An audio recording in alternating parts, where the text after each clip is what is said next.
Good evening, and welcome once again to the Shadow Gallery. I am, as always, your host, James Donnelly. And tonight we're going to review the latest and probably, I think, the second to last of the genre pictures that I will be reviewing for this summer. And that is the much anticipated return to the screen for writer-director Neill Blomkamp and his latest film, Elysium, starring, of course, Matt Damon, Jodie Foster.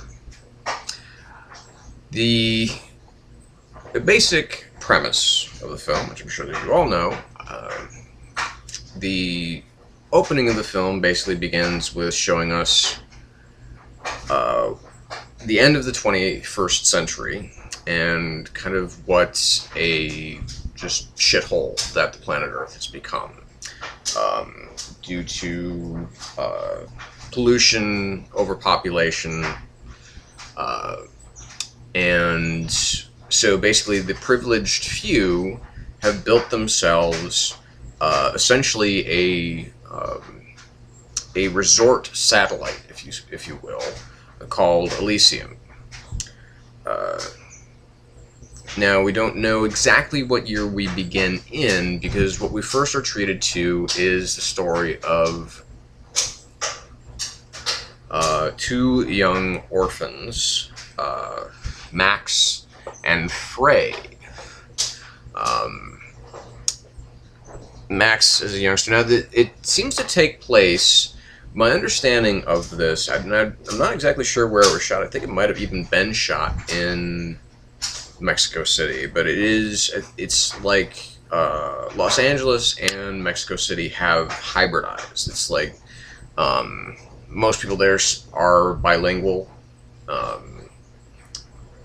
and Max is at an orphanage, and he and one of the sisters there are looking up at Elysium, talking about certain things about being up there, and then we get a little bit of viewing into the relationship between this young boy and this young boy Max and this young girl Frey,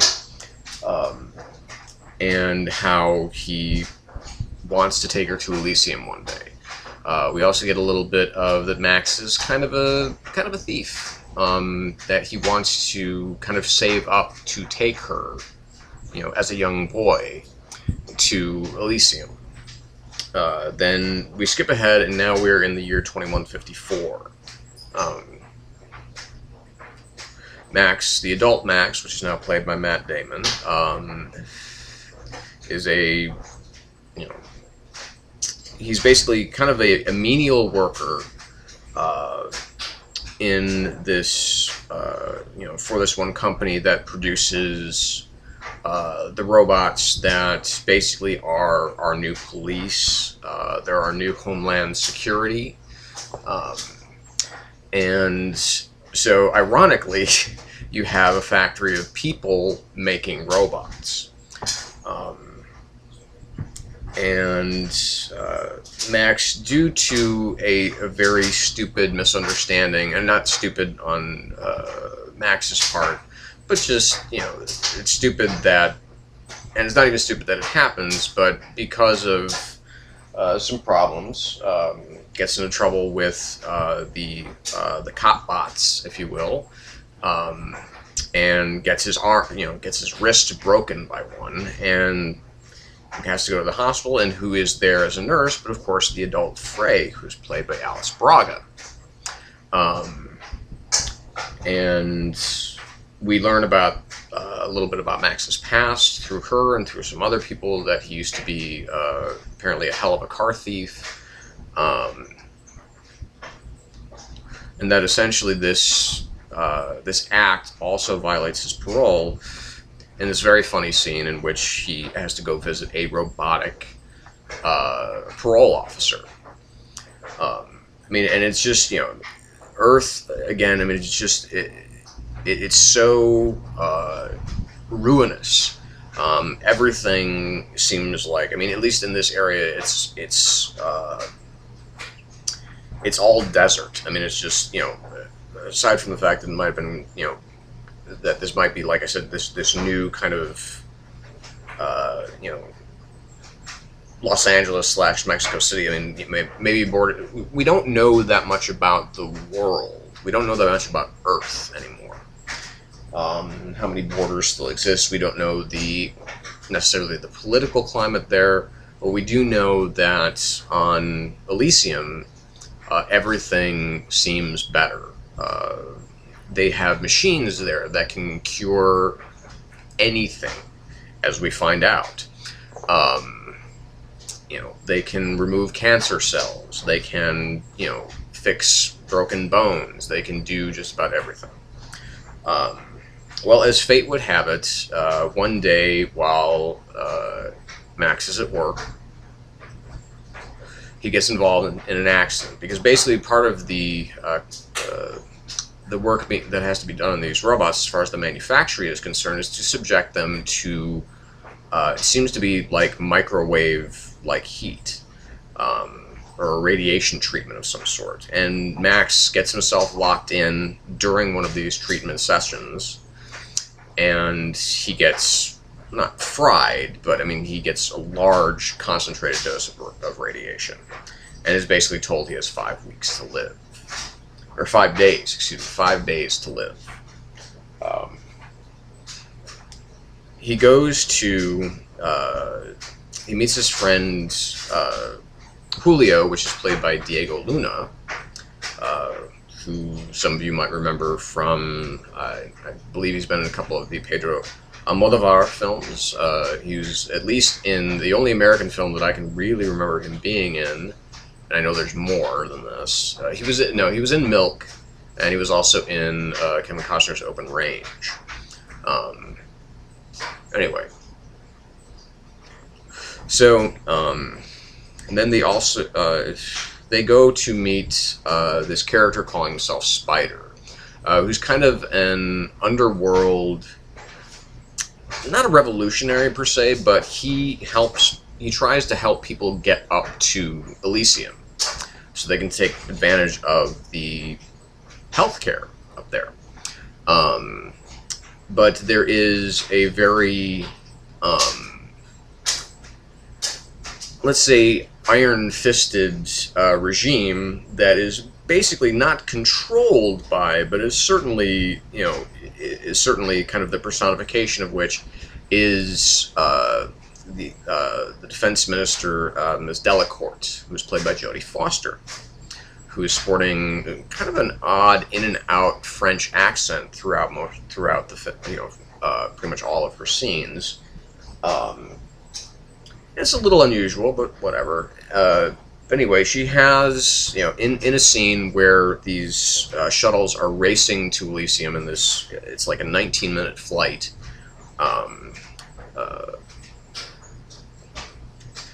Two of them, you know, she orders them shot down. Two of them are shot down by her, one of her Earth-based security people, which is a sleeper agent called Kruger, who is played by none other than Sharlto Copley, who, of course, played Vickers Vandermeer in District 9, star of District 9, and also played Murdoch in The A-Team. But anyway, and this, you know, and this Kruger, he's a real bona fide psychopath. Anyway, so the idea now is that, you know, Spider believes that, you know, that he can get Max up to Elysium, but in order to do that, he has to do something, you know, it's quid pro quo. He has to do something for it, and since he has nothing left to lose, he's willing to do just about anything. And one of those things is to download these secrets from someone else's brain that contain the codes to get aboard Elysium, the correct boarding codes to get aboard Elysium. and that person just happens to be someone that is helping Delacourt engineer something of a coup d'etat aboard Elysium. Because she believes that her iron-fisted method of security is the only possible method of security that there is, and the president of Elysium does not believe that. Believes in something that is a little bit less strict than just, murdering immigrants, if you will.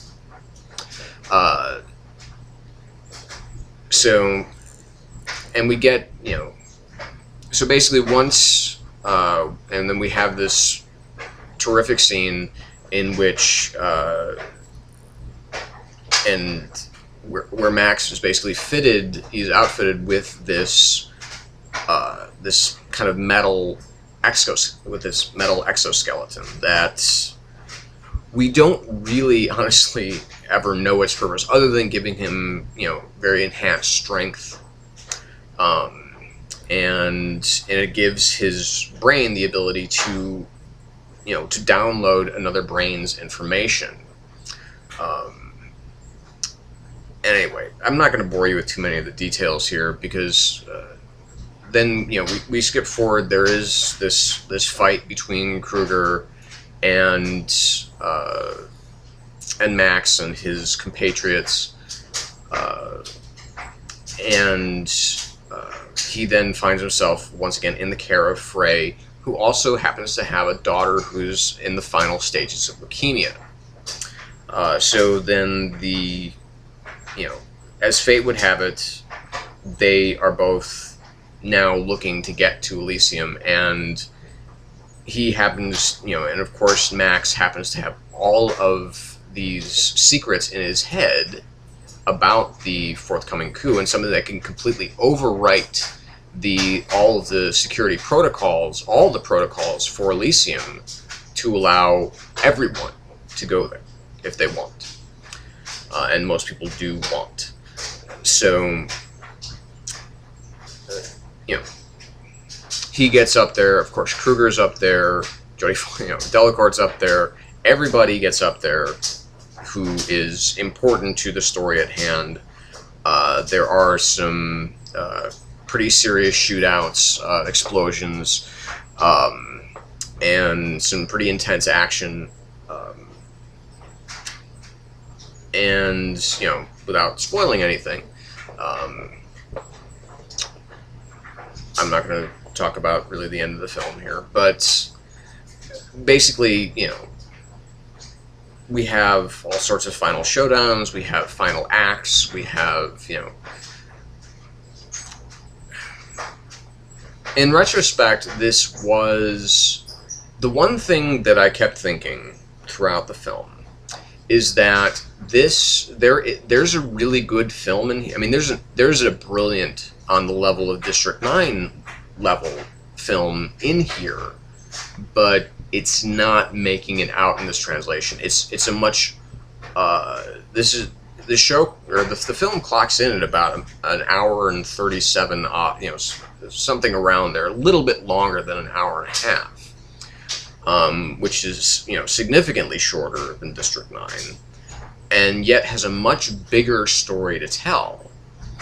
Now, Neill Blomkamp is an extraordinarily talented director in the realm of creating, in regards of world building. I mean, the worlds that he creates on Earth and on Elysium and the universe they're in is only specific enough to just give you the most basic of ideas of, okay, well, this is the way the things are, this is, and you don't need anything more really on the periphery of this. We know that people are in need, we know that people are, sick, dying, starving, while, the kind of one percenters, if you will, all live up in a place where it's bountiful, plentiful, there is, unlimited health care, and quite astounding healthcare, as we see in a couple of pretty, in one particular spectacular sequence involving Kruger himself. The performances they're all pretty standard. Matt Damon, of course, is very charming. It is nice to see him play someone that is a little bit outside of his own self. He is someone that is totally selfish until it becomes time for the plot to require him to be selfless. And that's a bit of a stretch. There's a lot of storytelling stretches in this film, which is why I think there's a longer film in here somewhere. And I don't know why that wasn't in here. Because this film could have benefited from at least another 20 minutes of character building. One of my friends who saw it on Thursday night saw it and said, and basically reflects a lot of, and a lot of the reviews that I've read reflect a lot of the same things that I'm talking about here. So honestly, what you're going to hear here isn't terribly new. That the film does a really excellent job of setting up the scene and advancing the plot, but at the detriment to the characters and to really anything that makes you feel for the characters. You're more in it for the spectacle, and that's never the type of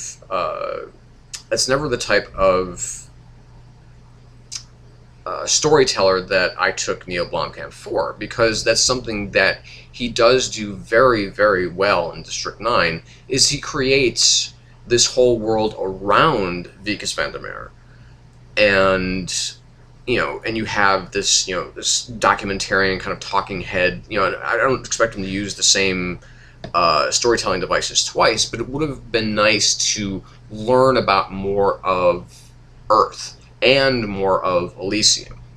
Because like I said, we are given the bare minimum amount of information. Now, in some, with certain films, that's, obviously, in a film like, for instance, like Expendables 2, or, some of the, more recent Fast and Furious films, or, although I'm lying, though. I mean, even there are parts of Fast and Furious 6 that have more character building than this film does. And it's really quite shocking to see Neill Blomkamp, do something so extraordinary. And, I mean, I don't think that he's a one-trick pony at all. I mean, the film, the strongest performance easily is Sharlto Copley's. I mean, it's just that performance is really quite fun for him to watch him be a total fucking psycho. But there are moments of characters doing certain things that seem to be very unexplained. And I don't want to get too into spoiling any of that information, but there's a scene between Kruger and Delacourt, which to me just was like, wait, what the fuck just happened? This doesn't make any sense anymore now. Now, I mean, obviously one of Blomkamp's big things is to tell stories that are allegorical to current or past doctrines. Obviously District 9 was very much about apartheid, and in this film is much more of a, it works, the allegory works on a couple of different levels, actually, when I was thinking about it. It obviously, allegorical for, the state of immigration in the world, but more specifically the United States, and some of the policies there, and, kind of a treatise on healthcare as well. But there is, honestly, there's more of kind of what I think really is kind of almost more of a Christ allegory of the character of Max. Not quite. I mean, that's getting a little. That's, you know, kind of delving a little too far maybe into it than what Blomkamp might have even thought of at the time. But that was just kind of what I was thinking at certain points. Is that there is. I mean, not that he is Christ-like in his character, but some of the things that he has to do seem Christ-like. So I'll just kind of leave it at that in regards to him. You know, Alice Braga, who, you know, I found out, you know, today, and I can't believe I didn't know this before. I mean, I knew that she had to be related to Sonia Braga in some way because they look similar, but it is in fact her niece. You know, she does a fine job of playing kind of the, you know, kind of the one true love of Max's life. And like I said, I mean, you know, Matt Damon is a very charming actor. He almost always is. But like I said, it is kind of interesting to see him play something that is a little bit different than what he normally plays in a film like this, I guess. Jodie Foster, honestly, was just kind of there. I didn't get really a sense that she was really, you know, obviously that, you know, she was more of a plot point than a character, and that kind of hurt, honestly. But I mean, I can't really recall anything recently that I've seen Jodie Foster in and just been like, wow. I mean, I thought that she was good in the Brave one, but I thought the Brave one was such kind of a, you know, it's such a kind of, you know, the film itself requires this kind of level of force that you can't really, it just, I don't know, that film felt very manufactured. But anyway, you know, I'm really kind of straining to think of something that I saw Jodie Foster in recently and was like really blown away by her. And I don't feel like looking for anything right now. But anyway, the point being is that there's a lot more ground to cover here. I mean, you know, in regards to the socio-political atmosphere on Earth, you know, it's like, you know, so what's with all the robots? Are we just, you know, are the robots just more devices to, you know, to show that, okay, well, you know, we're in the future now. You know, why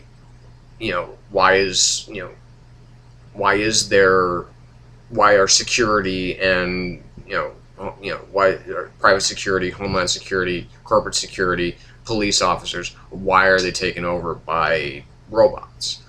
That would have been something I would have liked to have known more about. I would have also liked to know more about it would have been nicer to have some of the abilities of Max's exosuit, that it had some more fun little things to it. Like, I don't know, just something that gave you an idea of, okay, well, it can do this, because to me, it very much reminded me of, Dead Space, with, kind of Isaac Clarke's suit.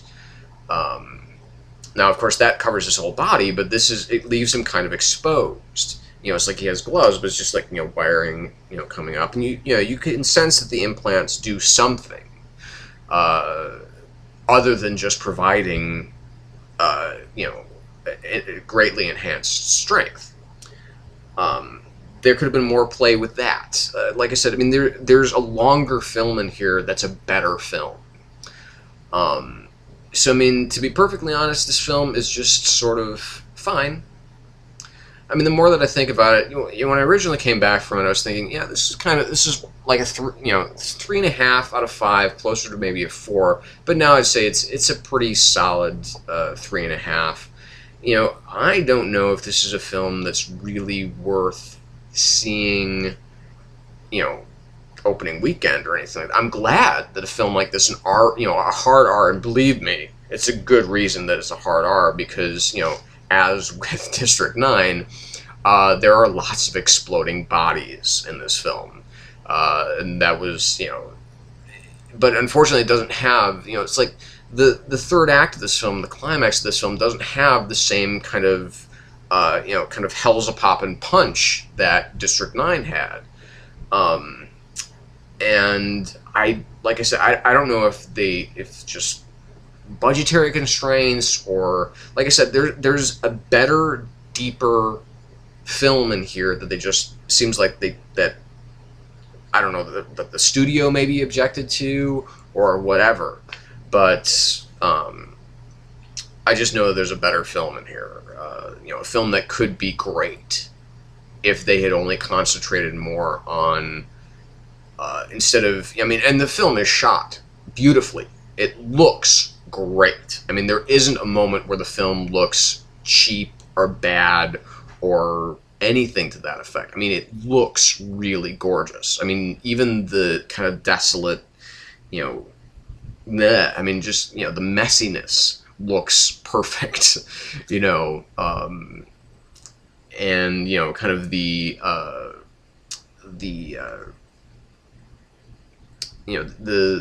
very the very sanitary environment of Elysium. It's very it's very kind of vanilla, if you will.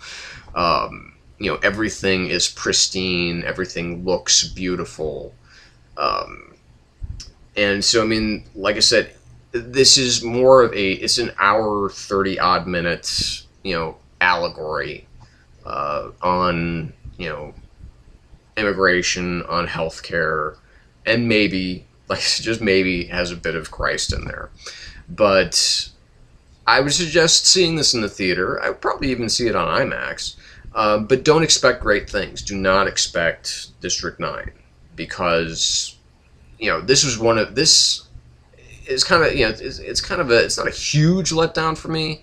But it is it's a significant one, because obviously, this was one of the films I was looking most forward to this summer, and to have it be just kind of, that was good, is, sophomore efforts from directors do sometimes, that have that curse kind of attached to them, but I'll be really interested to see what Blomkamp comes up with next. So the rating that it's at right now, which I think is like 65% on Rotten Tomatoes, it's pretty accurate. It's, like I said, this is a 3.5 star movie, at the maximum.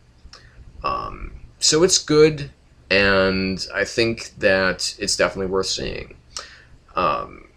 So check it out if you want to, or wait until it comes to home video. Can't blame you either way, really.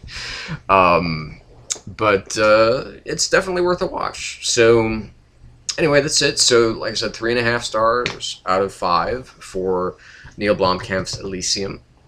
And I know we'll be back in a couple of weeks. I'm sure that the wife is going to want in on this. We'll be doing Edgar Wright's The World's End, the finale in the Cornetto and Blood trilogy. That started, of course, with Shaun of the Dead, and then went to Hot Fuzz, and now is going to be ending with The World's End. So I can't wait to see that film. She can't wait to see it. Probably more excited about it than I am, because she loves Edgar Wright. But so do I. Scott Pilgrim vs. the World was my favorite film of 2010. By a pretty good margin, I would say. So, very, very much looking forward to this. Anyway, so that's it. Thank you for watching. If this is your first time here, subscribe. I know that I'll be talking about, more movies as the year goes along. Obviously, we saw the second trailer for Thor: The Dark World. That just, opens up a lot more doors here. There's going to be more genre films that are going to be released throughout the year, so we'll be looking forward to those, and I'm sure that I'll be reviewing them and going to see them, and we'll talk about those then. So until then, again, thanks for watching and or listening on iTunes. So thanks again for visiting the Shadow Gallery. Again, I'm James Donnelly, and I'm your host, and take care. We'll see you next time.